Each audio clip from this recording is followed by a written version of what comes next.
Judul khotbah saya dengan tema Divine Fullness, kepenuhan ilahi. Pada ibadah kedua saya akan bicara dengan topik yang berbeda, yaitu menjadi umat pemenang. Pada ibadah pertama ini saya bicara tentang Divine Fullness. Bagaimana kita penuh dengan nilai-nilai, bagaimana untuk kita penuh dengan kreatif, bagaimana untuk kita penuh dengan sukacita, bagaimana untuk kita penuh dengan roh Allah. Ada 4 keuntungan kalau kita penuh dengan kebenaran. Ada 4 keuntungan kalau kita penuh dengan roh Allah. Keuntungan yang pertama, kalau kita penuh dengan kebenaran, kita akan berjalan dalam integritas. Efesus pasal 3 ayat 19. Firman Tuhan berkata, hendaklah kamu penuh dengan roh. Barang siapa penuh dengan roh, dia akan berjalan di dalam kekudusan. Kenapa seringkali ketika dosa mulai memanggil-manggil, sepertinya kita tidak bisa berkata kepada dosa, sepertinya kita tidak bisa berkata tidak kepada dosa, dan terseret oleh hawa nafsu, disebabkan karena kita tidak penuh dengan kebenaran. Ketika Anda penuh dengan kebenaran, maka ini akan menolong kita untuk bisa tegas kepada ketidakbenaran. Keuntungan yang kedua, kalau kita senantiasa penuh dengan roh Allah, kalau kita senantiasa penuh dengan kebenaran, maka kita akan berjalan lebih jauh. Apa yang terjadi jika mobil atau sepeda motor kita penuh dengan bahan bakar? Tentu jalannya akan lebih jauh daripada mobil atau sepeda motor yang kosong dengan bahan bakar. Sama halnya dengan hidup ini. Kalau hidup kita senantiasa dipenuhi dengan roh Allah, kalau hidup kita senantiasa dipenuhi dengan kebenaran, tentu kita akan berkarya lebih banyak. Kita akan mencapai target yang tinggi. Kita akan berkarya lebih besar daripada mereka yang tidak dipenuhi dengan kebenaran dan roh Allah. Jadi kalau Anda mau mencapai target-target yang tinggi, kalau Anda mau mencapai mahakarya yang luar biasa, kalau Anda mau menggenapi rencana Tuhan yang besar, tidak ada cara lain, kita senantiasa dipenuhi dengan kebenaran. Keuntungan yang ketiga, kalau kita senantiasa penuh dengan roh Allah dan kebenaran, kita akan berjalan lebih cepat. Apa yang terjadi jika mobil atau sepeda motor kita penuh dengan bahan bakar? Tentu kita nggak ragu-ragu untuk tekan pedal gas. Tentu kita nggak ragu-ragu untuk tarik gas. Dengan kita tekan pedal gas atau tarik gas, maka kita meningkatkan akselerasi percepatan kendaraan kita. Akibat kita meningkatkan percepatan kendaraan kita, kita sampai di tujuan lebih cepat dari yang lain. Kita sampai di tujuan lebih cepat dari jadwal yang ditentukan. Kita sampai di tujuan lebih cepat dari biasanya. Namun apa yang terjadi jika mobil atau sepeda motor kita kosong dengan bahan bakar? Tentu kita ragu-ragu untuk tekan pedal gas. Tentu kita ragu-ragu untuk tarik gas. Karena kita mengerti semakin ngegas semakin boros bahan bakar yang digunakan. Mau nggak mau kalau kita kosong dan bahan bakar, kita nggak punya pilihan. Selain mengurangkan percepatan kendaraan kita. Akibat kita mengurangkan percepatan kendaraan kita, kita sampai di tujuan lebih lambat dari biasanya. Kita sampai di tujuan lebih lambat dari yang lain. Sama halnya dengan hidup kita. Kalau hidup kita senantiasa dipenuhi dengan kebenaran, kalau hidup kita senantiasa dipenuhi dengan roh Allah, maka kita akan berkiprah lebih cepat. Kita akan mencapai target lebih cepat. Kita akan menggenapi rencana Allah lebih cepat dari yang lain. Dia mengerti, katakan amin. Dan yang keempat, keuntungan, kalau kita senantiasa penuh dengan kebenaran, maka kita akan overflow, tumpah. Apa yang terjadi jika sebuah gelas diisi air secara terus-menerus? Maka gelas ini akan mulai menyirami sekitarnya. Gelas ini mulai menghidupkan lingkungannya. Gelas ini mulai jadi berkat buat sekitarnya. Namun apa yang terjadi jika gelas ini kosong? Maka gelas ini tidak pernah bisa jadi berkat buat sekelilingnya. Gelas ini ada, tapi tidak akan pernah menguntungkan sekitarnya. Itu sebabnya gol kekristenan bukan sekedar diberkati, tapi gol kekristenan itu menjadi berkat. Gol kekristenan itu bukan menjadi sukses, tapi gol kekristenan itu mensukseskan yang lain. Nah, masalahnya begini, kita nggak akan pernah bisa menolong yang lain kalau kita sendiri perlu ditolong. Kita tidak akan pernah bisa memberkati yang lain kalau kita sendiri butuh berkat. Karena dalam hidup ini ada 2 filosofi orang keluar dari rumah. Saudara sadar atau tidak sadar, Dalam hidup ini ada dua filosofi orang keluar dari rumah. Yang pertama, ada orang keluar dari rumah bagi-bagi makanan. Karena di dalam kelimpahan dengan makanan. Yang kedua, ada orang keluar dari rumah, sama-sama keluar. Yang pertama keluar bagi-bagi makanan. Karena di dalam kelimpahan, yang kedua keluar dari rumah. Cari-cari makanan. Karena di dalam kekurangan dengan makanan. Nah saudara, ini tipe orang Kristen yang bagaimana? Keluar dari rumah memberkati atau keluar dari rumah mengutuk? Keluar dari rumah meringankan orang lain atau keluar dari rumah membebankan orang lain? Keluar dari rumah mengangkat hidup orang atau keluar dari rumah menjatuhkan hidup orang? Dan kita tidak akan pernah bisa mengangkat orang, menolong orang, memberkati orang sebelum kita sendiri penuh. Bagaimana kita bisa melayani yang lain kalau diri kita sendiri perlu dilayani? Bagaimana kita bisa memberkati yang lain kalau kita sendiri dalam keadaan kekurangan? Bagaimana kita bisa meluber, overflow kalau kita sendiri kekurangan, kalau kita sendiri kosong? Itu sebabnya kita akan belajar bagaimana untuk kita penuh, agar kita berjalan dalam integritas, agar kita berjalan lebih jauh, agar kita berjalan lebih cepat, dan agar kita bisa jadi berkat. Kata penuh berasal dari bahasa Inggris yang arti katanya adalah full. Katakan full, 3, 2, 1. Kata full punya 4 nilai. Kata full punya 4 arti. Yang pertama F-nya adalah fear of God, takut akan Tuhan. Yang kedua U-nya adalah unity in diversity, bersatu dalam perbedaan. Yang ketiga L-nya adalah love the world, mengasihi orang-orang lemah yang ada di dunia. Dan yang keempat L-nya adalah live in balance, hidup seimbang. Kita akan belajar bagaimana untuk kita penuh. Yang pertama, untuk kita penuh, kita perlu fear of God, takut akan Tuhan. Takut akan Tuhan bukan sebuah perasaan, maling takut ketemu sama polisi. Takut akan Tuhan bukan sebuah perasaan, koruptor takut ketemu sama KPK. Mari saya beri definisi. Takut akan Tuhan adalah sebuah ketetapan hati dan pikiran orang percaya yang tidak mau mengecewakan Tuhan melalui pikiran, ucapan dan tindakannya sebagai ekspresi kasih kepada Tuhan. Jadi dengan kata lain, kata sederhananya, takut akan Tuhan ada sebuah ketetapan hati dan pikiran kita yang tidak mau mengecewakan Tuhan. Takut akan Tuhan ada sebuah ketetapan hati dan pikiran kita yang tidak mau melukai Tuhan. Takut akan Tuhan ada sebuah ketetapan hati dan pikiran kita yang mau menyenangkan hati Tuhan. Bagaimana menyenangkan hati Tuhan? Hiduplah takut akan Dia. Mari kita lihat keuntungan daripada orang yang takut akan Tuhan. Setiap firman yang kita baca, setiap firman yang kita dengar, setiap firman yang kita lakukan, semata-mata bukan untuk keuntungan Tuhan, tapi semata-mata untuk keuntungan kita sendiri. Sekali lagi saya ulangi, firman Tuhan yang kita baca, firman Tuhan yang kita dengar, firman Tuhan yang kita lakukan, semata-mata bukan untuk keuntungan Tuhan, tapi untuk keuntungan kita sendiri. Sama seperti kita memberi perintah kepada anak kecil, nak sikat gigi. Perintah itu bukan untuk diuntungkan kepada si orang tua, tapi perintah itu diuntungkan untuk si anak.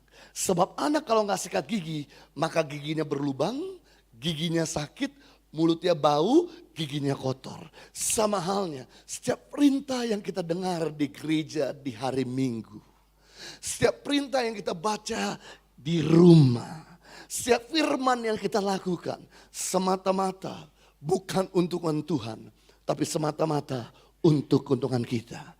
Mari kita lihat keuntungan daripada orang yang takut akan Tuhan. Mazmur 25 ayat 12 sampai 14. Siapakah orang yang takut akan Tuhan? Kepadanya Tuhan menunjukkan jalan yang harus dipilihnya. Keuntungan yang pertama dari orang yang takut akan Tuhan, Tuhan akan menunjukkan jalan yang harus dipilihnya. Tuhan akan menunjukkan jawaban. Tuhan akan menunjukkan visi. Kita tahu bahwa your vision always determine your future.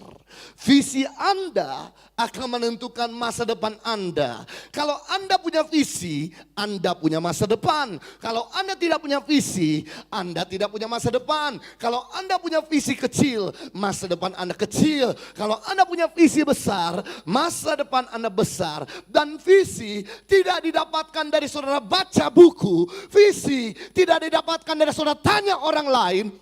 Visi didapatkan ketika kita takut akan Tuhan. Orang yang punya visi, dia selalu mau move on. Orang yang punya visi, dia selalu mau progress. Orang yang punya visi, dia selalu mau lebih baik. Orang yang punya visi, dia mau meninggalkan masa lalunya. Tapi orang yang tidak punya visi, dia selalu kembali kepada masa lalunya. Orang yang tidak punya visi, dia selalu berputar pada poros yang sama. Orang yang tidak punya visi, selalu mengulang kehidupan yang lama. Kenapa seringkali kita jadi dibangun dalam dosa yang sama? Kenapa seringkali kita melakukan hal yang sama? Karena kita tidak punya visi. Sebab orang yang punya visi, dia mau bergerak. Orang yang punya visi, dia mau lebih baik. Orang yang punya visi, dia mau berkembang. Orang yang punya visi, dia mau meninggalkan masa lalunya. Dan visi didapatkan ketika kita takut akan Tuhan. Sama halnya ketika saudara sedang dalam persimpangan jalan, hendak mengambil sebuah keputusan yang penting dan besar. Yang saudara perlu lakukan adalah hiduplah takut akan Tuhan. Maka dia akan menunjukkan jalan yang harus kita pilih. Sama halnya ketika Anda dalam mau berbisnis, kekurangan modal untuk menjalankan sebuah bisnis. Anda bingung mau bermitra dengan pembisnis A, B, C atau D. Yang Anda lakukan, carilah pembisnis yang takut akan Tuhan. Sebab masa depan sungguh ada. Sama halnya ketika saudara cari pasangan hidup. Jangan cari pasangan hidup yang wajahnya keren. Hidupnya tidak takut akan Tuhan. Kalau Anda cari pasangan hidup yang wajahnya keren, tidak takut akan Tuhan. Ada orang besar yang wajahnya keren, jadi krempeng. Karena selalu menyakitkan kita. Selalu memberikan kita duka cita. Sama halnya kalau Anda cari calon menantu. Jangan cari calon menantu yang punya dompet tebal tapi gak takut akan Tuhan. Kalau sudah cari menantu yang dompetnya tebal gak takut akan Tuhan, ada kaum besar. Karena dia gak takut akan Tuhan, hidup sesuka-sukanya, berbuat apa saja dilanggar, apa saja dihalalkan. Ada kaum besar, dompet yang tebal jadi tipis. Tapi kalau Anda cari calon menantu, mungkin dompetnya biasa-biasa, tapi karena takut akan Tuhan, firman Tuhan dalam Matius 6 ayat 33, tetapi cari dahulu kerajaan Allah dan kebenarannya, maka semua itu akan ditambahkan. Ada kaum besar, dompet yang tipis. Karena saudara cari calon menantu yang takut akan Tuhan, ada kaum besar, dompet yang tipis, jadi tebal. Yang mengerti beri tepuk tangan buat Tuhan. Yang kedua, keuntungan daripada orang yang takut akan Tuhan.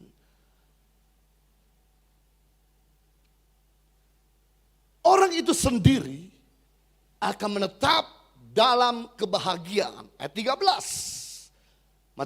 Mazmur 25 ayat 13. Orang itu sendiri akan menetap dalam kebahagiaan. Kata menetap artinya tidak bisa jauh-jauh.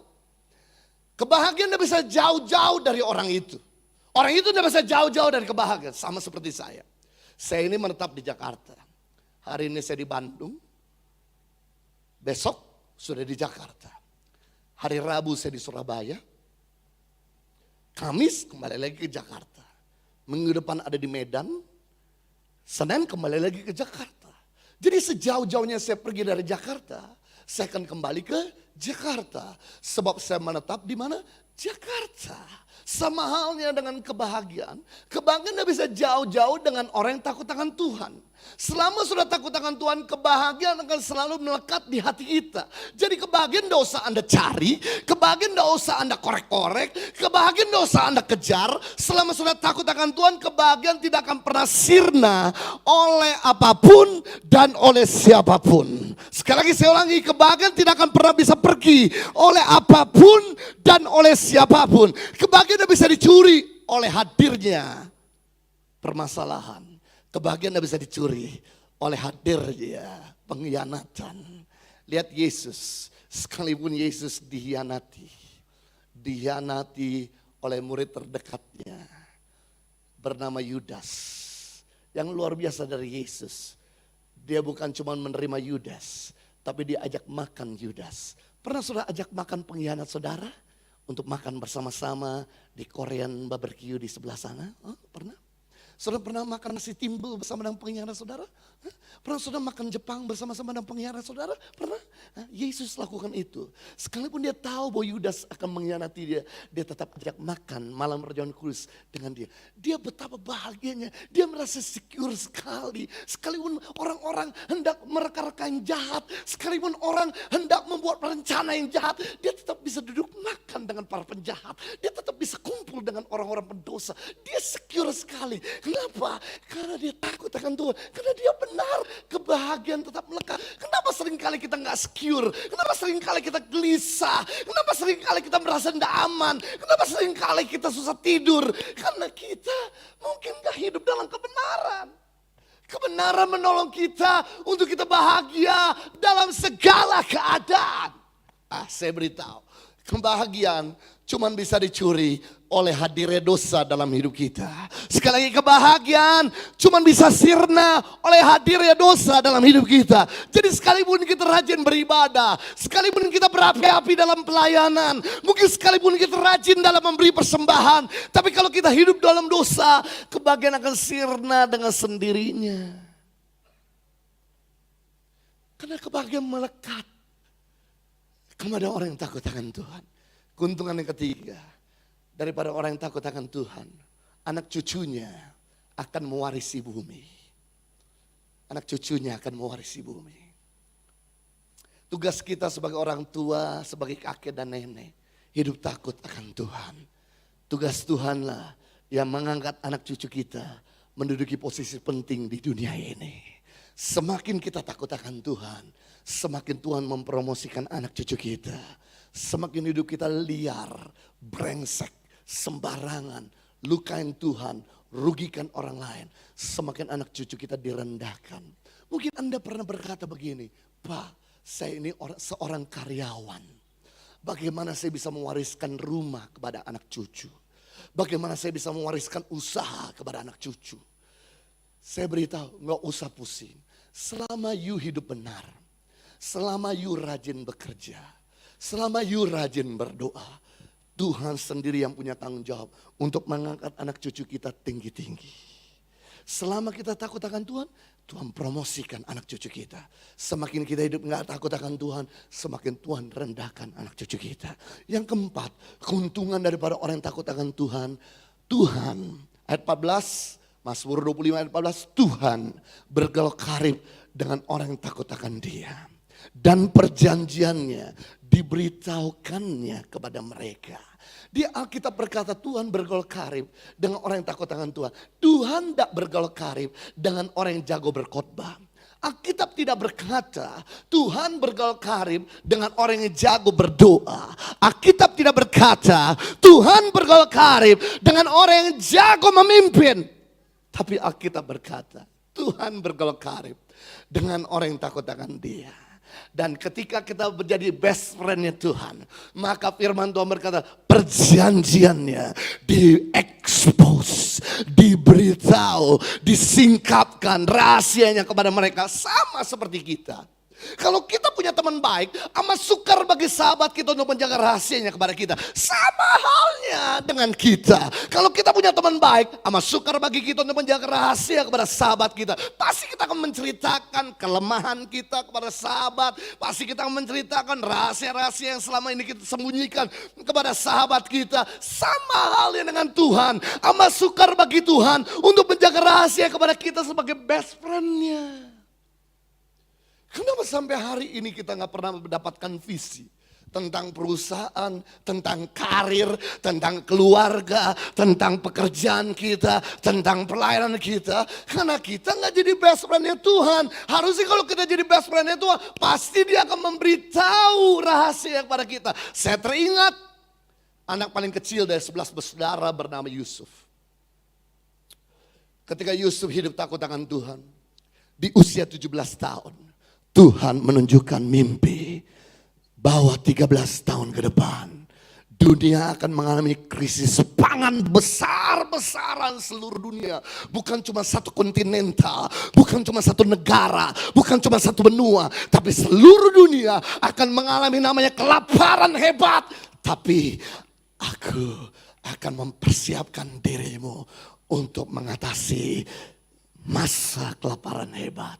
Aku akan angkat kamu Job untuk jadi pemimpin atas dunia ini, di mana keluargamu hidup dari tanganmu, di mana seluruh dunia akan hidup dari tanganmu. Dan dasar Yusuf, karena masih muda dan tidak bijaksana untuk sortir, untuk filter, untuk saring semua rencana Tuhan, diekspos, dia cerita kemana-mana, termasuk pada abang-abang yang dia berkata kepada abang, hei kalian semua akan sujud menyembah beta.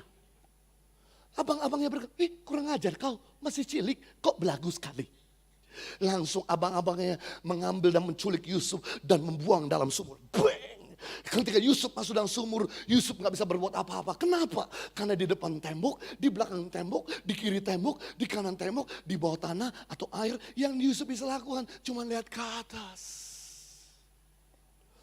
Dan waktu Yusuf lihat ke atas, Yusuf gak punya pilihan, yaitu cuma bisa bersyukur dan gak bisa menggerutu.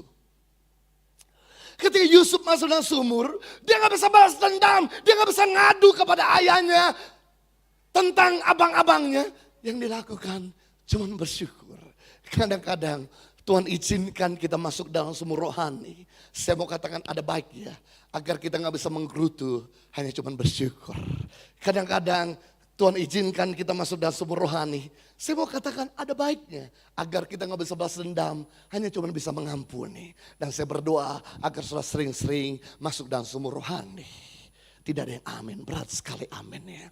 Begitu berkat amin, begitu promosi amin, begitu kelimpahan amin, begitu kemuliaan amin. Begitu sumur nanti dulu.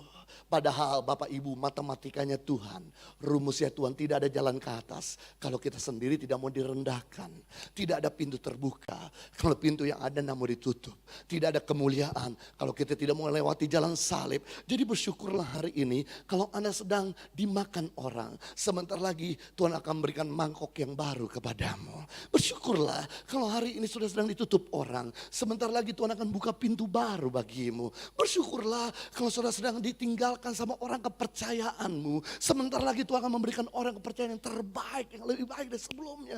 Bersyukurlah dalam segala hal. Dan ketika Yusuf bersyukur, tiba-tiba hati abangnya yang nomor 4 bernama Yehuda diubahkan Tuhan. Kemudian dia berkata kepada yang lain, jangan kita bunuh adik kita. Kan dia merupakan darah daging kita. Mari kita keluarkan dia dari sumur dan kita jual aja jadi budak di Mesir. Kemudian Yusuf dikeluarkan dari sumur, dijual jadi budak di Mesir. Dan ketika Yusuf bekerja jadi budak, Yusuf gak punya privacy. Karena saudaraku, budak itu gak ada waktu untuk cek Facebook. Kalau jadi budak nggak ada lagi waktu untuk upload Instagram. Untuk jadi budak kerja nggak ada waktu untuk digaji. Dasar Yusuf hidup takut akan Tuhan. Sekalipun dia nggak digaji, sekalipun nggak dihargai, sekalipun nggak punya privacy, nggak ada waktu untuk istirahat. Dia kerja the best. Kemudian diangkatlah oleh rumah tangga Potifar untuk diangkat jadi kepala rumah tangga atas keluarga Potifar. Masalahnya pada waktu itu ada Miss Universe tahun 4000 sebelum Masehi bernama Tante Pot. Begitu lihat anak Yahudi yang tinggi putih kemerah-merahan cakep, agak sedikit mirip dengan orang yang sedang berbicara dengan saudara. Saya cuma kasih gambaran saja. Saya cuma kasih gambaran aja. Walaupun Yusuf hidup 4000 tahun yang lalu, Yusuf tidak jelek. Kenapa saudara mentertawakan saya? Saya cuma kasih gambaran aja. Dan ketika Yusuf sedang bersih-bersih ruang tamu, tante berusaha menggoda Yusuf dengan badan yang seksi. Kemudian Yusuf berusaha menghindar dari tante itu. Tante itu kemudian terus menempel Yusuf. Yusuf berusaha menghindar ya. Kemudian tante itu sambil menempel. Kemudian kasih Galaxy S9. Yusuf tolak. Kemudian tante itu menggoda sambil memberikan iPhone 10X. Yusuf tolak. Kemudian tante itu menggoda dengan Mercedes-Benz kuncinya. Yusuf tolak. Karena Yusuf gak bisa dikendalikan oleh badan seksi. Dan Yusuf gak bisa dikendalikan oleh gadget. Karena Yusuf cuma bisa dikendalikan oleh Tuhannya sedap sekali. Ini tante makin gemes. Ketika Yusuf sedang bersih-bersih ruang tamu, ini tante kemudian lari dengan tenaga penuh, langsung piting Yusuf dari belakang. Lu gue punya Job. Dan ketika Yusuf dipiting sama tante Pot, Yusuf berusaha berontak tidak bisa. Karena tante lebih kuat dari Ucup. Mari saya ceritakan kronologisnya. Kenapa tante Pot lebih kuat dari Ucup? Karena kerjaan Yusuf biasa ngangkat kain pel dan tongkat sapu. Sedangkan kerjaannya tante Pot biasa ngangkat batu dan besi di tempat fitness gym. Jelas yang ngangkat batu lebih kuat daripada ngangkat tongkat. Jelas yang ngangkat besi lebih kuat daripada ngangkat kain pel. Makanya ketika Yusuf dipiting, Yusuf gak bisa berontak. Karena Yusuf lebih lemah dari tante. Untung waktu itu Yusuf lihat bibir tante yang merah menyala, disikutnya dengan tenaga penuh. Yes, darah muncrat dari bibir tante Potifar. Tante teriak. Yusuf lari langkah 1000. Inilah definisi mengenai takut akan Tuhan. Catat ini baik-baik. Takut akan Tuhan adalah seseorang melakukan hal yang benar sekalipun tanpa diawasi. Sekali lagi catat ini baik-baik. Takut akan Tuhan adalah seseorang melakukan hal yang benar tanpa diawasi. Bagaimana dengan Anda? Seandainya Anda di luar kota dan luar negeri, jauh dari keluargamu, apakah Anda melakukan hal-hal yang akan mendukakan keluargamu, atau Anda melakukan hal-hal yang akan menyenangkan keluargamu? Bagaimana dengan Anda? Seandainya bosmu meminta kau mengerjakan satu proyek, apakah Anda menggelembungkan harga proyek tersebut atau memberikan harga proyek yang terbaik? Bagaimana dengan Anda? Seandainya Anda di kamar sendirian, apakah Anda melihat gambar-gambar berkualitas atau gambar yang najis? Takut akan Tuhan ada seseorang melakukan hal yang benar sekalipun tanpa ada CCTV. Bagaimana dengan kehidupan Yusuf selanjutnya? Kejadian 39 ayat 2. Tetapi Tuhan menyertai siapa? Tuhan tidak menyertai abang-abang Yusuf. Tuhan tidak menyertai Potifar. Tetapi Tuhan menyertai Yusuf. Sehingga ia menjadi seorang yang selalu apa? Berhasil dalam pekerjaannya. Bukan sekali-kali berhasil. Bukan jarang-jarang berhasil. Firman Tuhan berkata, Tuhan menyertai Yusuf sehingga ia selalu menjadi seorang yang berhasil dalam pekerjaannya. Saya ceritakan kronologisnya. Waktu itu Yusuf nothing at all. Yusuf tidak punya keluarga. Yusuf tidak punya pendidikan. Yusuf tidak punya backingan. Yusuf tidak punya teman. Yusuf tidak punya rekening bank. Tapi Yusuf selalu berhasil. Berarti keberhasilan seseorang bukan ditentukan dari apa yang dia miliki, melainkan siapa yang dia miliki.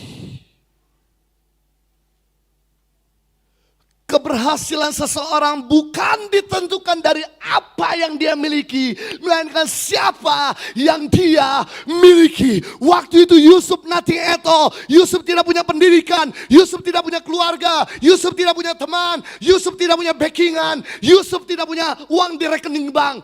Tapi at the same time, saat bersamaan Yusuf gak punya apa-apa, dia punya Tuhan. Dia berkal karib dengan Tuhan.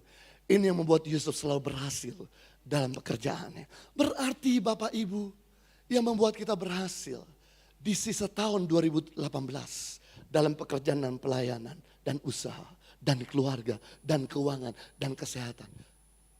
Bukan ditentukan dari apa yang kita miliki, melainkan siapa yang kita miliki. Yang menjamin kita berhasil di sepanjang tahun 2019 dan selanjutnya bukan ditentukan dari apa yang kita miliki, melainkan siapa yang kita miliki. Selama kita bergaul karib dengan Tuhan, pasti Tuhan akan buat segala usaha kita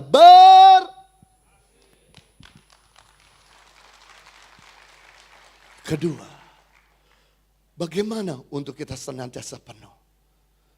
Untuk kita tetap kuat dalam melayani Tuhan sekalipun begitu banyak tantangan. Unity in diversity. Bersatu dalam keadaan untuk kita bisa kuat dalam menghadapi tantangan. Kita perlu bersatu. Itu sebabnya Yesus perlu mengajak murid-muridnya ketika dia stres di Taman Getsemani. Itu sebabnya Yesus perlu berdoa minta backup dari Bapa di surga.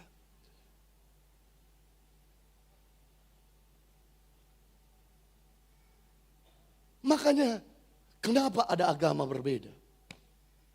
Kenapa ada suku berbeda? Karena perbedaan diciptakan untuk kita bisa saling melengkapi. Kenapa ada pendapat berbeda? Ingat Bapak Ibu, pendapat yang berbeda belum tentu salah. Perbedaan pendapat membuat kita memutuskan lebih bijaksana. Perbedaan pendapat membuat kita terhindar dari kesalahan. Perbedaan pendapat mencondongkan kita kepada keberhasilan. Perbedaan pendapat untuk kita bisa melihat angle yang lebih luas dari sudut pandang orang lain. Mari kita lihat Mazmur 133 ayat 1-3. Sungguh alangkah baiknya dan indahnya apabila saudara-saudara diam bersama dengan rukun. Hidup indah dan baik ketika kita bisa diam dengan rukun. Katakan diam dengan rukun. 3, 2, 1. Bukan diam-diaman. Beda antara diam-diaman dengan rukun. Tidur satu ranjang, diam-diaman. Kerja satu office, diam-diaman. Pelayanan satu gereja, diam-diaman. Tinggal satu atap, diam-diaman. Makanya gak indah, gak baik. Saya beritahu kepada Bapak Ibu. Kurang ganteng apa Brad Pitt? Aktor paling ganteng, kaya, populer di dunia. Salah satunya adalah Brad Pitt. Dia menikah dengan Jennifer Aniston 15 tahun. Dia gak happy, dia ceraikan Jennifer Aniston. Dia menikah lagi dengan Angelina Jolie 12 tahun. Gak happy lagi, udah punya anak kembar. Anak lagi yang lain, dia ceraiin. Dia deketin lagi sama Kate Hudson. Tetap aja dia putusin. Kurang kaya apa dengan namanya Brad Pitt? Kurang terkenal apa Brad Pitt? Kalau sudah gak tahu Brad Pitt, orangnya agak sedikit mirip dengan orang yang sedang bicara depan saudara. Saya cuma dikasih gambaran, mungkin sudah gak tahu siapa itu Brad Pitt. Brad Pitt sedang beritahu kepada dunia bahwa popularitas tidak menjamin seseorang bisa bahagia. Kekayaan tidak menjamin, kecakapan tidak menjamin seseorang bahagia.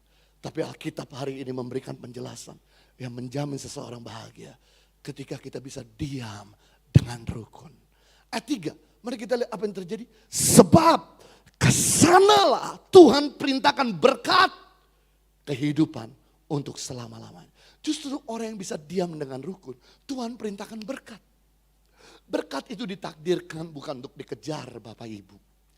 Tapi berkat itu ditakdirkan harusnya mengejar kita. Selama kita bisa embrace yang lain. Selama kita bisa merangkul musuh kita. Selama kita bisa mengasihi orang di sekitar kita. Selama kita tidak menyakiti orang lain. Saya beritahu Tuhan akan perintahkan berkat terus. Setiap hari mengejar kita. Dan kalau berkat mengejar kita. Mau kita lari dari berkat. Mau kita bersembunyi dari berkat. Berkat akan selalu dapatkan kita. Jangan cuma KTP-mu yang rukun. Kalau Anda buka KTP, ada tulisan 2, RT dan RW. RT artinya rukun. RW adalah rukun. Jangan cuma KTP-mu yang rukun dengan tetangga. Jangan cuma KTP-mu yang rukun dengan warga. Tapi you selalu sakit-sakitin tetangga, sakit-sakitin warga. Jangan-jangan nanti KTP-mu yang diberkati, hidup kita gak diberkati. Ingat tiap kali kita bawa KTP, kita harus rukun sama suami kita. Kita harus rukun dengan tetangga kita. Kita harus rukun dengan musuh kita. Kita harus rukun dengan pegawai kita. Kita harus rukun dengan pembimbing kita. Saya beritahu selama kita bisa rukun sama siapapun, Tuhan perintahkan berkat. Kenapa Yusuf diperintahkan berkat dari Tuhan? Karena Yusuf mengampuni abang-abangnya. Yusuf kasih makan buat abang-abangnya. Yusuf menerima kembali abang-abangnya. Makanya Yusuf dipromosikan lebih daripada abang-abangnya. Paham ini baik-baik. Hubungan selalu melahirkan akses. Akses melahirkan sukses. Sukses melahirkan suksesi. Hubungan selalu melahirkan akses. Akses selalu melahirkan sukses. Dan sukses selalu melahirkan suksesi. Boleh saya kasih kalimat lebih sederhana? Orang yang mudah bangun hubungan, mudah sukses. Orang yang susah bangun hubungan, susah sukses. Orang yang mudah bangun hubungan, mudah berhasil. Orang yang susah bangun hubungan, susah berhasil. Mari kita lihat paragraf 3. Kesuksesan orang dalam bidang bisnis 15% karena pengetahuan bisnis dan 85% karena kemampuan berhubungan dengan yang lain. Kesuksesan orang dalam bidang bisnis disurvei di dunia ini. Semua bisnis yang hari ini tetap berjaya. Dan semua bisnis yang bangkrut hari ini. Di surveinya ternyata kesuksesan orang dalam bidang bisnis 15% karena edukasi. Karena pengetahuan, 85% karena kemampuan membangun hubungan, pintar bawa diri. Data ini bukan meniadakan kita untuk meniadakan sekolah. Tapi data ini mengingatkan kita, pendidikan saja tidak cukup. Tapi kita harus bangun karakter kita dan anak kita. Jadi boleh sekolahkan anakmu tinggi-tinggi. Tapi kalau Anda tidak pernah bangun karakter anakmu, maka 15% cuma calon sukses. Tapi kalau Anda sekolahkan anak Anda tinggi-tinggi, tapi juga bangun karakternya, 100% anak Anda calon sukses di dunia usaha.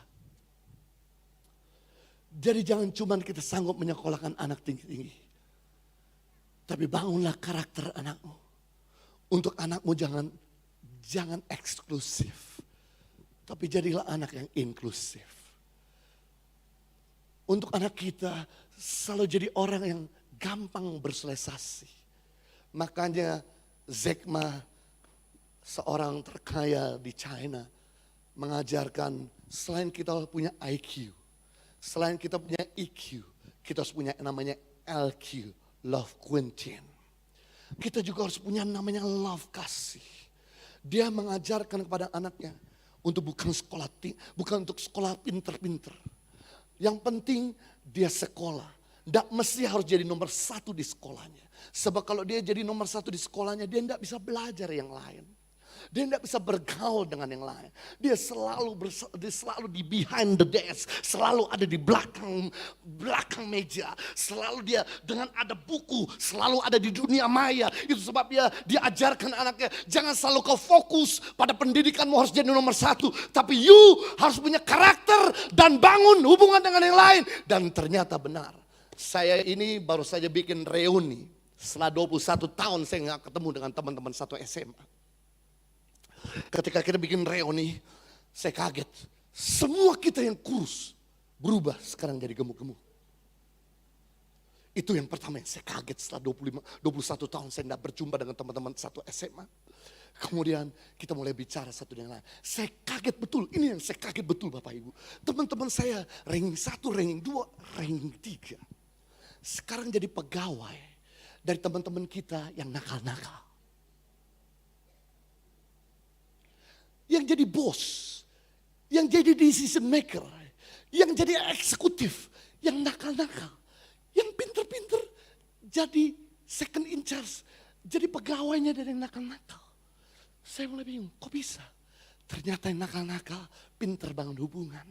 Berani mengambil decision, berani untuk melakukan yang orang lain mau lakukan. Sedangkan yang pinter-pinter, yang kutu-kutu buku, dia takut untuk mengambil keputusan. Dia cari-cari yang aman-aman aja. Akhirnya dia cuma jadi pegawai, dia punya pekerjaan, dia punya gaji, tapi nggak pernah jadi decision maker. Itu sebabnya hari ini bagi Anda yang punya anak-anak nakal-nakal, jangan dimarah-marahin terus. Biar dia kreatif. Biar dia terus jadi bangun hubungan. Dia jadi orang yang berani mengambil sebuah keputusan. Dan puji Tuhan, saya anak salah satu di kelas itu yang rankingnya selalu 1 dari bawah, 2 dari bawah, 3 dari bawah, 4 dari bawah, paling top 10 dari bawah. Hari ini saya jadi bos juga. Dan teman saya jadi pegawai saya yang pinter-pinter. Lihat semua konglomerat dunia hari ini Bapak Ibu. Mereka nggak ada yang lulusan S3. Mereka jarang yang lulus S2. Mereka yang jarang mungkin lulus S1. Tapi mereka adalah orang yang pintar bawa diri. Berhadapan dengan orang yang ada di atas. Berhadapan dengan orang yang ada di sekitar. Berhadapan dengan pegawai. Berhadapan dengan mitra bisnis. Dia adalah orang yang pintar bawa hubungan. Mari kita lihat berikutnya. Kenapa orang berhenti jadi pelanggan? 1% karena meninggal dunia. Jelas kalau udah meninggal dunia tetap jadi pelanggan. Jangan-jangan dibangkitkan Tuhan. 3% karena pindah alamat ke luar negeri, luar kota. 5% kenapa orang berhenti jadi pelanggan? 5% karena alasan lokasi, susah dijangkau, susah parkir. Perhatikan baik-baik, kenapa orang berhenti jadi pelanggan? 7% karena tidak puas dengan produk. Rupanya alasan produk cuma 7% Bapak Ibu. Kenapa orang berhenti jadi pelanggan?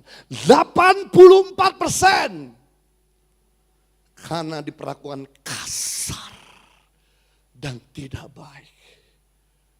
Jangan salahkan customer. Jangan salahkan klien. Jangan salahkan mitra bisnis. Kenapa dia tidak bisa loyal lagi sama kita?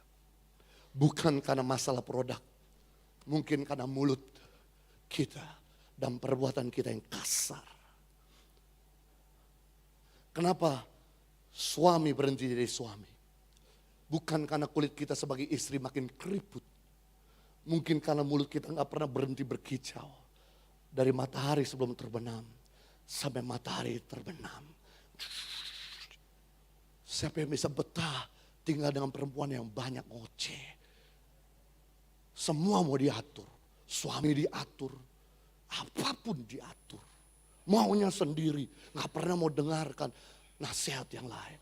Kenapa istri berhenti jadi istri? Bukan karena perut kita makin mancung ke depan. Urusan produk cuman berapa persen? 7. Tapi mungkin karena tanganmu selalu main keplak. Engkau gak pernah punya waktu sama keluarga. Kenapa anak berhenti jadi anak? Bukan karena orang tuanya miskin. Bukan karena orangnya tuanya cacat secara fisik, jelek. Tapi mungkin karena orang tua gak pernah punya waktu dengan anak. Jadi urusan keriput karena kita nggak bisa pergi ke Korea untuk bikin operasi plastik. Itu cuma 7%. Urusan cuma perut, kita nggak bisa diet. Karena perut makin maju terus ke depan, saudaraku. Pipi makin pembem ke kiri ke kanan. Itu cuma 7%. Yang penting di sini perlakuan kita kepada keluarga itu jauh lebih penting daripada penampilanmu. Yang mengerti katakan amin. Beri tepuk tangan yang meriah buat Raja kita. Yang ketiga. Bagaimana kita tetap kuat dalam melayani Tuhan. Tetap full. Penuh sukacita. Penuh kreativitas. Penuh semangat. Penuh kebenaran. Love the world. Mengasihi orang lemah yang ada di dunia. Mengasihi orang lemah menolong kita untuk penuh dengan sukacita dalam menghadapi tantangan. Saya mau saudara lihat highlight ini, ayat ini. Saya mau saudara garis bawakan ayat ini. Mazmur 41 ayat 1-3. Berbahagialah orang yang memperhatikan orang lemah. Berbagai orang yang memperhatikan orang lemah. Berarti kunci kebahagiaan bisa seseorang ditentukan dari memperhatikan orang lain. Semakin memperhatikan orang lain semakin bahagia. Semakin memperhatikan diri sendiri semakin galau. Kenapa kita galau, kenapa kita stres, kenapa kita penuh banyak pikiran, kenapa kita gak nyaman. Karena kita terus self-center. Coba saudara keluar. Kalau saudara stres mulai mikirin orang lain. Jujur. Saya buka kartu di hadapan Bapak Ibu. Saya mulai belajar khotbah sejak tahun 1996. Itu udah kira-kira 22 tahun yang lalu. Untuk saya bisa berkhotbah itu dimulai dari 22 tahun yang lalu. Ketika saya merintis gereja di kota Sydney, Australia. Hari ini saya udah menyampaikan firman Tuhan udah berapa kali dan ribuan kali. Tapi saya jujur buka kartu di hadapan saudara. Tiap kali saya mau naik ke mimbar. Saya selalu masih ada feel groggy, nervous. Lalu bagaimana cara saya mengatasi feel nervous ketika saya mau naik ke mimbar? Saya berdoa buat diri saya cuma 10%. Tuhan, semua persiapan yang saya siapkan menjadi sia-sia kalau Tuhan tidak bersama. Mulai sejak itu saya mulai mengalihkan. Untuk saya berdoa buat pemain pujian, singer, pemain musik, multimedia, guru sekolah minggu, pendoa syafaat, sound system, dan sebagainya. Kemudian mulai mendoakan untuk saudara. Biar setiap orang yang hadir di lawat Tuhan, menerima wahyuan dari Tuhan, mengalami kemerdekaan, kesembuhan mujizat, pulang dari tempat ini, mengalami sesuatu pembaharuan dari Tuhan. Ketika anehnya, saya mulai mengalihkan dari berdoa bagi diri sendiri, mulai berdoa bagi orang lain. Tiba-tiba ada ketenangan dan kedamaian. Dan ketika saya pegang mikrofon, ada kegigihan dan keberanian yang begitu menonjol. Sehingga saya mengerti ketika saya pegang mic, bukan untuk kemuliaan nama saya, tapi untuk kemuliaan nama Tuhan dan untuk keuntungan umat Tuhan yang hadir dan mendengarkan firman Tuhan. Itu sebabnya hari ini saya sedang buka pikiran kita. Mulai belajarlah untuk jangan selalu pikirkan diri sendiri. Belajar pikirkan orang lain. Semakin Anda pikirkan orang lain semakin bahaya. Lihatlah orang kaya di dunia yang namanya Bill Gates. Lihat orang kaya nomor 2 di dunia yang namanya Warren Buffett. Kenapa? Sekalipun dia memberikan separuh daripada hartanya kepada orang miskin. Bahkan Bill Gates memberikan 90% dari hartanya kepada orang miskin. Dia tetap bahagia. Keluarga tetap rukun. Keluarga tetap happy. Keluarga yang tidak pernah bercerai. Keluarga stick together, cucu-cucunya rukun satu dengan lain. Karena mereka selalu pikirin orang lain. Apa yang kita tabur kita tuai. Begitu Anda pikirkan orang lain, Tuhan pikirkan Anda. Berikutnya, Mazmur 41 ayat 1 bagian B. Tuhan meluputkan dia pada waktu celaka. Tuhan meluputkan dia pada waktu celaka. Detik kapan yang tepat Tuhan sadari untuk kita harus diluputkan sebelum kecelakaan datang. Karena Tuhan tahu masa depan. Ini bedanya dengan perusahaan asuransi. Perusahaan asuransi akan menolong seseorang setelah kejadian. Kalau Anda nggak pernah kejadian apa-apa, perusahaan asuransi tidak akan pernah bisa mengeluarkan dana bantuan. Tunggu Anda ketabrak kereta, cekrek, patah tulang, darah muncrat, kabel infus di mana-mana, nafasi 1-2 kali diranjak. Biasa perusahaan asuransi datang, kami ada untuk menolong. Hero banget. Tapi orang udah kebeluk babak belur. Iya kalau nyawanya masih ada. Iya kalau anggota tubuhnya masih lengkap. Tapi bedanya, kalau Anda memperhatikan yang lapar, dikasih makan. Yang bodoh, maksud saya yang tidak sekolah, sudah sekolahkan. Yang sakit, saudara obati. Yang sebatang kara, saudara temani. Yang tidak punya orang tua, saudara kasih bingkisan. Yang dalam keadaan stres, saudara hibur. Saya beritahu. Sebelum kecelakaan datang, Tuhan luputkan. Sebelum ada orang jahat datang, Tuhan sentil orang itu. Saya ini jujur, naik pesawat dalam 1 tahun. 2 tahun lalu 179 kali, 1 tahun.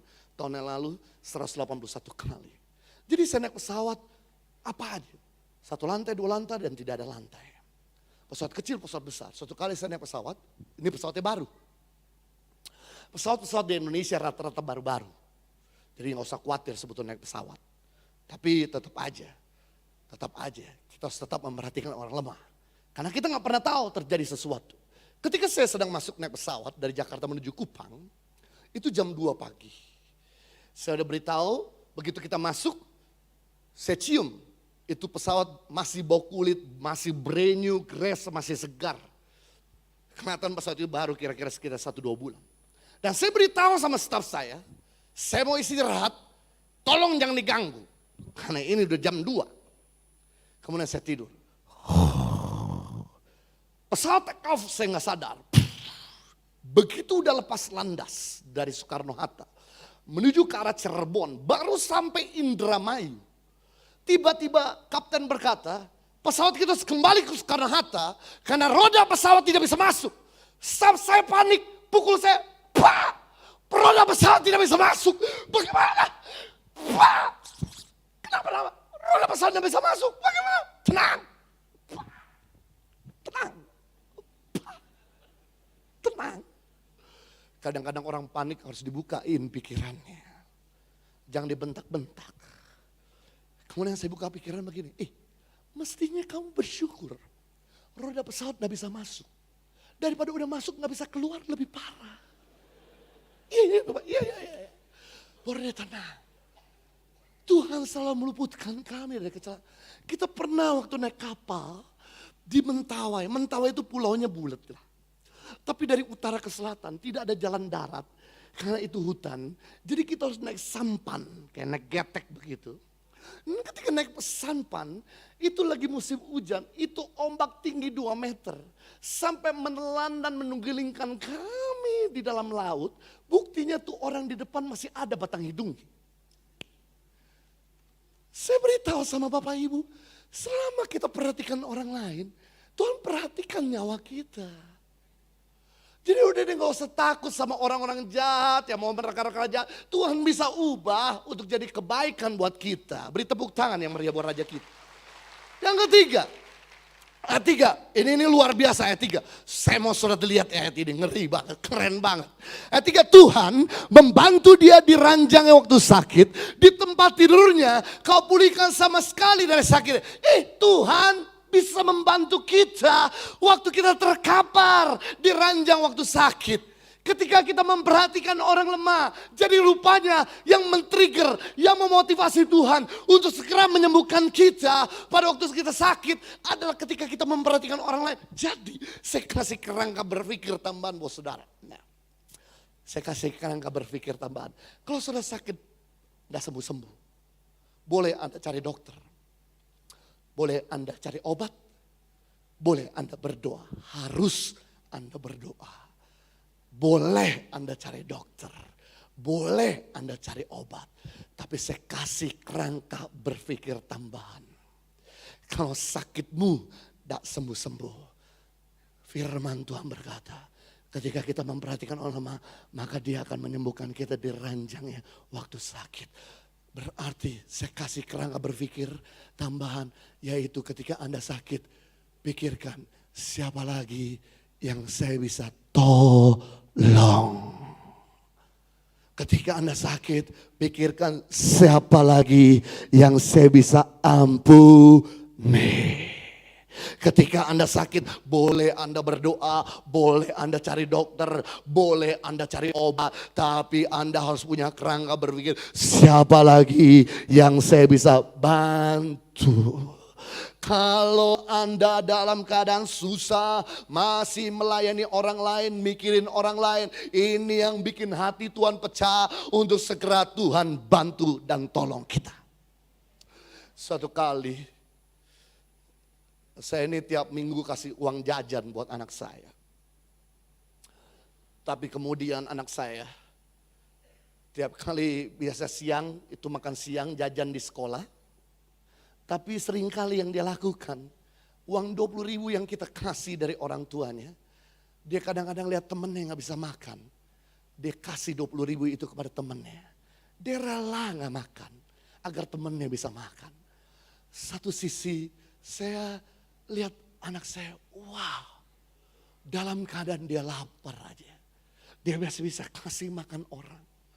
Kemudian saya berkata, saya gak marahin. Saya juga gak berkata, besok saya gak mau kasih lagi uang jajan. Tapi saya double up uang jajannya besokannya. Supaya dia bisa bantu temannya yang satu. Dan dia bisa makan juga. Kalau saya sebagai orang tua bisa mikirin anak saya. Kalau dia bisa pikirin orang lain, bapaknya juga bisa pikirin dia. Agar dia jangan sampai kelaparan dan temannya tidak kelaparan. Kalau orang dunia bisa pikirin begitu, apalagi Bapak di surga bisa pikirin kita.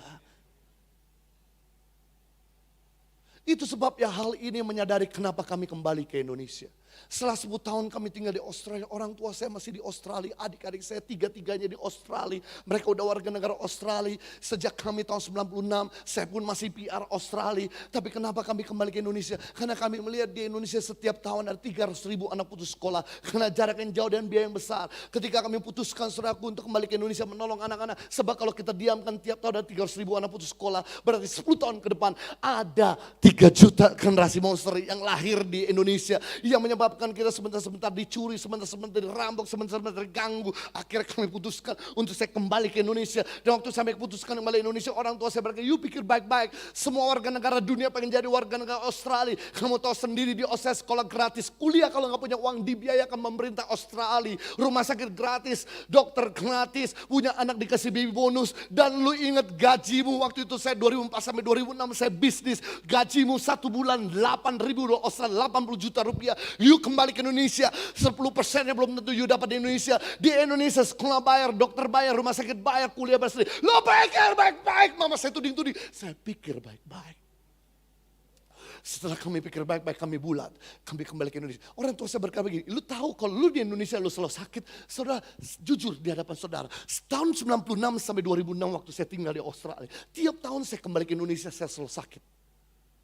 Kepanasan dikit mimisan, berdarah. Kepedesan dikit kena diare. Kecapean dikit kena tipes. Pergi ke Indonesia Timur pulang-pulang bawa oleh-oleh malaria. Rasanya saya ciong tinggal di Indonesia. Rasanya saya tidak pernah cocok tinggal di Indonesia. Mungkin Indonesia banyak roh jahat kali mungkin saudaraku. Dan Australia banyak roh bersih, roh kudus. Jadi saya enggak, orang tua saya bilang, lu sakit-sakitan tinggal di Indonesia. Ngapain lu ke Indonesia? Saya bilang gak apa-apa, gak peduli. Tuhan pasti bisa tolong saya. Dan ketika saya kembali ke Indonesia, saya putuskan 30% income saya. Jadi perpuluhan kita bukan 10% bos. Kita 30%. Waktu itu 2006 saya pisahkan. Saya minta tolong istri saya. Kembalikan pada bagian Tuhan 10% rumah Tuhan, 20% kau bagi kepada mereka yang membutuhkan, tidak bisa makan, kasih tolong yang bisa berobat, tolong buat mereka yang bisa sekolah. Istri saya menolong 5 anak gak bisa sekolah, 5 pasien gak bisa berobat, 5 keluarga yang gak bisa beli kebutuhan pokok, dibantunya. Dan anehnya Bapak Ibu, sejak 2006 saya di Indonesia sampai hari 2015, saya gak pernah sakit sama sekali. Saya bingung, kalau ada sakit cuma satu, sakit radang tenggorokan. Karena kebanyakan ngomong kurang minum air putih. Saya kasih minum dulu air putih supaya jangan radang tenggorokan. Saya mulai curiga sama Tuhan. Curiga sama Tuhan. Saudara pernah curiga sama Tuhan? Saya curiga sama Tuhan. Kenapa? Tahun 96 sampai 2006 selalu sakit di Indonesia. 2006 sampai 2018 jarang sakit di Indonesia. Kemudian saya mulai curiga sama Tuhan. Kenapa saya gak pernah sakit lagi? Kemudian saya mulai kaget ketika kita mulai lihat anak-anak di daerah-daerah sebelum mereka makan. Ternyata mereka itu berdoa buat donatur. Dan buat kami agar dilindungi dari segala sakit penyakit. Diberkati dari usaha. Ditolong dari segala pergumulan. Bayangkan 5.000 anak-anak mendoakan. Gimana gak manjur tuh doanya. Makanya Bapak Ibu gak ada ruginya deh kalau kita tolong orang susah. Mungkin mereka gak bisa balas kita dengan uang. Tapi mereka balas dengan doa. Makanya orang yang murah hati makan berkat. Orang yang pelit makan kutuk. Makan sumpah. Kalau Anda gak mau disumpahin orang, murah hatilah, jangan pelit. Terakhir kemudian saya selesai. Bagaimana untuk kita penuh sukacita. Di tengah-tengah tantangan dalam melayani Tuhan. Dan melayani sesama, melayani keluarga kita. Live in balance. Hiduplah seimbang. Balance is the key of life. Keseimbangan bukan kunci kehidupan. Kalau timbangan tidak seimbang, timbangannya akan chaos. Apa yang terjadi jika saya tambahkan satu batu? Gak apa-apa, kamera tetap. Ya, kamera tetap. Bagaimana caranya mendekat batu? Ya ini dia. Apa yang terjadi kalau saya tambahkan batu satu lagi di sini. Maka yang terjadi timbangan itu mulai chaos. Boleh kembali mengikuti saya lagi. Timbangan ini mulai miring. Ketika timbangan ini udah gak bisa seimbang lagi, timbangan ini mulai chaos, tumbang. Jadi yang menumbangkan timbangan tersebut karena ketidakseimbangan. Sama halnya dengan hidup kita. Yang membuat kesehatan kita tumbang. Yang membuat keluarga kita tumbang. Yang membuat karir dan bisnis kita tumbang. Pelayanan kita tumbang. Bukan orang lain. Tapi karena ketiadaan keseimbangan. Nah kita akan belajar dengan cepat bagaimana tips hidup seimbang. Yang pertama tips untuk hidup seimbang. Yaitu menjalani gaya hidup sehat. Menjalankan gaya hidup sehat yang pertama. Istirahat yang cukup. Istirahat yang cukup Bapak Ibu 6-8 jam. Kurang dari 6 jam mengurangkan usia. Makanya orang yang tidur kurang dari 6 jam biasanya jantung koronel, paru-paru basah, ginjal jebol, liver rusak. Kemarin ada CEO termuda dan tersukses di India. Usia 42 tahun dia meninggal. Keluarganya kaget. Badan langsing, selalu olahraga, jaga makan. Kenapa dipanggil begitu dini? Ketika didiagnosa oleh dokter, ternyata CEO ini selalu tidur kurang dari 5 jam. Itu sebabnya Bapak Ibu saya encourage untuk kita harus cukup tidur. Karena waktu kita tidur itu sedang memulihkan, merestore semua anggota tubuh kita. Kalau Anda kurang tidur, maka belum ada kesempatan untuk malam itu jantungmu diperbaharui, ususmu diperbaharui, ginjalmu, livermu diperbaharui. Kita perlu tidur cukup agar cukup untuk dipulihkan anggota tubuh kita. Namun apa yang terjadi kalau kita tidur lebih dari 8 jam? Kalau kita selalu tidur lebih dari 8 jam akan membuat kita koflok. Koflok lawan daripada pintar. Minta maaf bahasa Indonesia saya sedikit kebarat-baratan. Karena kemarin kebanyakan makan singkong, kebanyakan makan keju, lupa makan singkong lagi. Jadi makanya mahasiswa yang suka tidur dari 8 jam bukan makin pintar, makin sebaliknya. Berikutnya, hidup seimbang yaitu makan cukup. Makan yang cukup yaitu Bapak Ibu berhenti sebelum kenyang, makan sebelum lapar. Pernah disurvei di satu daerah di Jepang, kenapa masyarakatnya hidupnya 100 tahun ke atas? Karena ternyata punya pola hidup, berhenti sebelum kenyang, makan sebelum lapar. Pak susah Pak, nanggung, lagi ngegas, kuasai diri.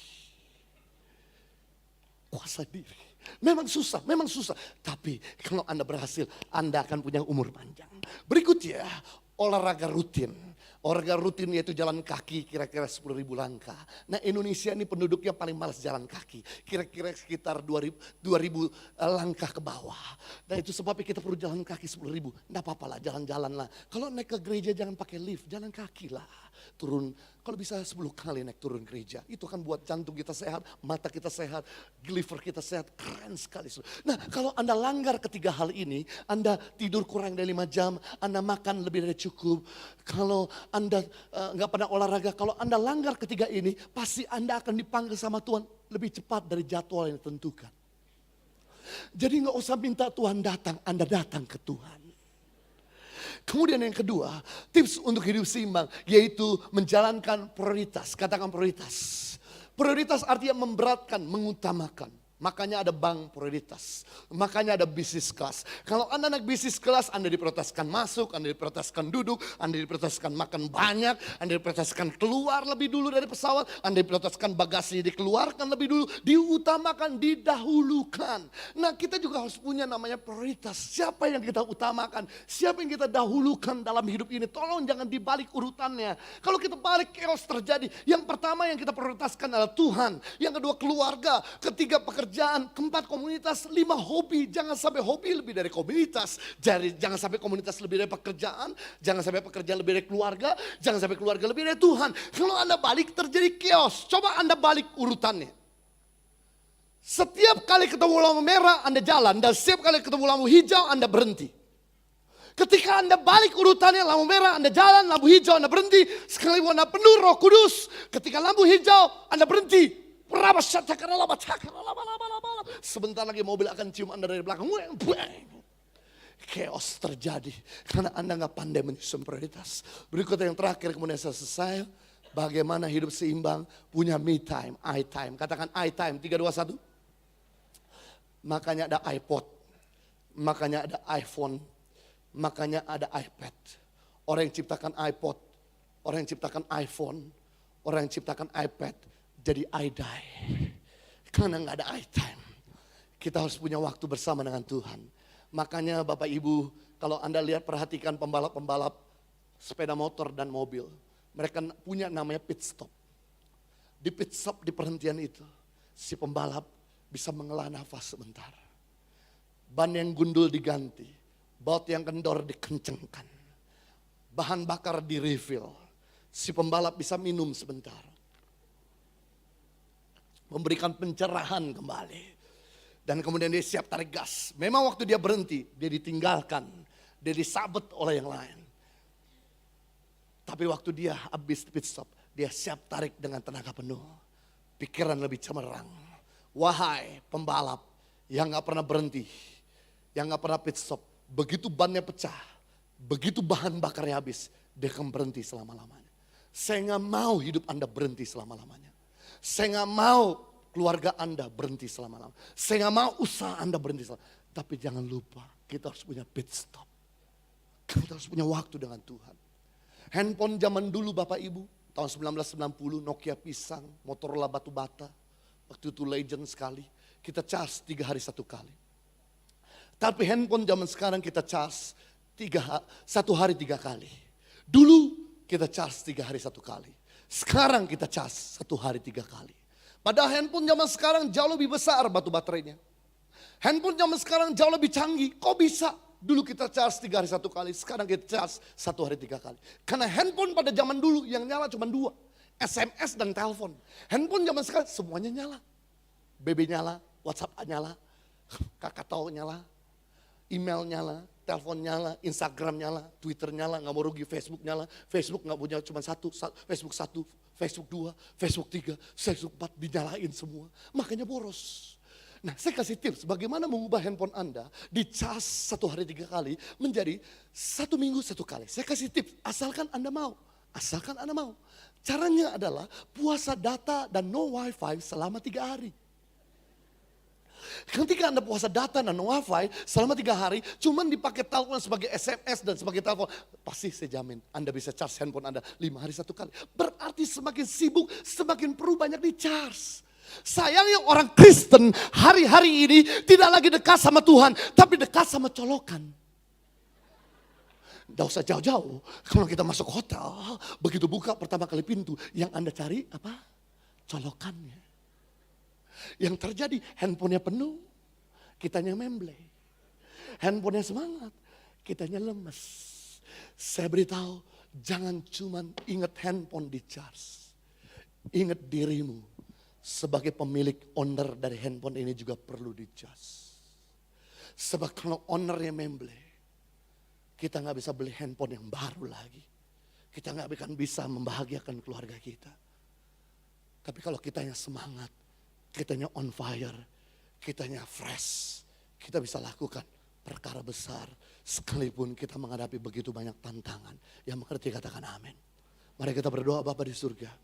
Kami bersyukur untuk kebenaran firman-Mu yang telah menginspirasi dan menolong kami.